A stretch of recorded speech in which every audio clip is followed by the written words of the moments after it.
To be disabled in Africa and specifically in Malawi is something that one would not want to be, because number one, they think you are cursed, they think you are useless, they think you are a sinner. If they don't have utility, if they can't go to the garden, if they can't work, if they can't basically blend in and just do the stuff that other children do, then they kind of get spat out and left for dead, quite literally in some cases. When we go like a place, like maybe we have a tour or a place to go, I'm not going there because they don't want to take me public. So I'm just in the house. In Africa, in places like Malawi, people don't live in their houses.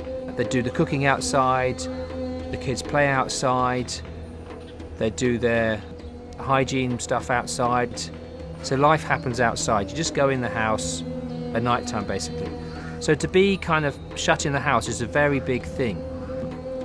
And that's where some children end up if they are disabled. And if you want to hide them away, that's where you force them to stay. Yeah, that happened to me. I remember one time they have a wedding for my cousin, and they're preparing to go for that wedding. My sisters having all the shoes on, my mom and my dad, and now they are going. And for telling me now, I tried to make myself clean to go. Told me, no, you cannot make it to go with us. So you're going to live in the house because we cannot help you to go with us. So they just went, and just I was left in the house alone. I cried. So you're basically putting a child in a prison. To us, you look at these rooms, they're not huts, they're not houses even, they're prison cells.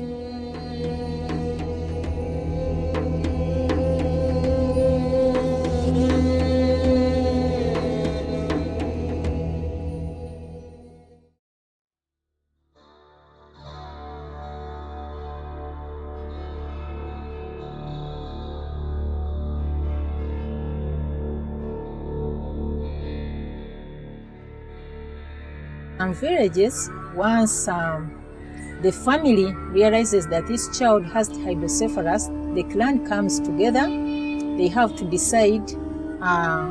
They tell the mother that this is a curse and this is a spirit, and they have to do a ceremony to cleanse the family and to cleanse the mom and the entire clan. And once they come to agreement on what they are going to do, then they ask 3 aunties, including plus the mother-in-law, to escort this lady to the river. They instruct this mom, when you reach there, you have to pretend like you don't know that we have agreed to throw this baby in the river. And then they have to go and step in the water. You release the cloth which was tying the baby, and then you throw the baby in the river. Then they have to pretend that they are searching, as they are telling the spirit who is the child that we didn't intend to kill you. This was an accident. Don't get annoyed with us. Then they instruct them, when you are leaving the river, you have to walk and don't look behind, because you do not want to be recognized by the spirit. So you have to go and go back to the family, where after 4 days they have to prepare the local brew, and then they have to celebrate, slaughter some cow or goat, whatever they are able. Then everyone has to come rejoice, they celebrate, they dance around, and that means the family has been cleansed, the mother has been cleansed, and the entire clan has been cleansed. So that means this mom will not produce a child like that again. So that is out of the family after that ceremony. That's the belief they have.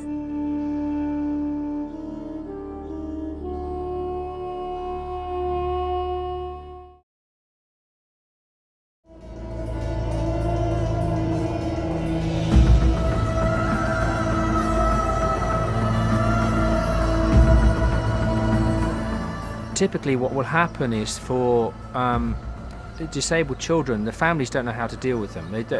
They assume always, if there's physical disability, that there's mental impairment. And so if these children don't get operated on, then they don't go to school, then they cannot get that education, then they cannot help their parents, and then they lead miserable lives. Thank God if they are alive. But if they meet parents that are hostile, who say, I don't want to live with a disabled child, then these children would go. I'm talking about dying. When a child is in the village, you will die in the village, you will have no hope. And when sometimes they have a chance to go into the cities, they go there and they beg for life, for everything. Africa, the children who are born with disability, people, because they believe it's a curse in the family, so they just end up killing those children.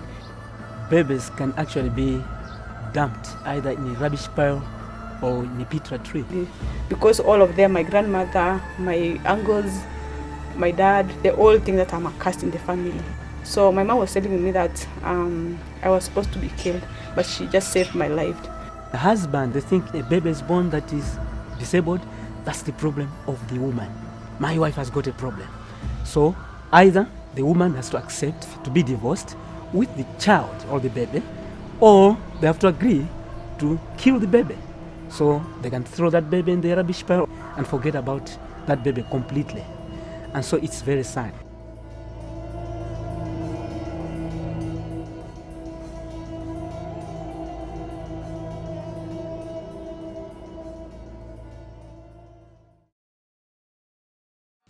To see these disabled children getting helped medically as well as spiritually makes me very, very happy. My life changed completely. You know, when I came to Kijabe and I was operated, I met people who really loves me, who really care.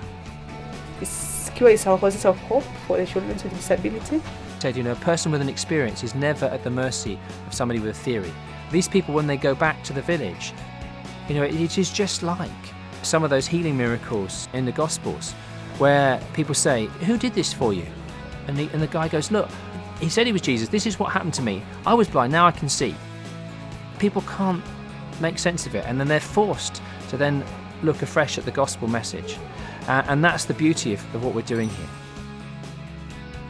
I feel bad that some of these children cannot have that opportunity to be helped. But for those that come here, I feel great. I just saw a child that could not walk.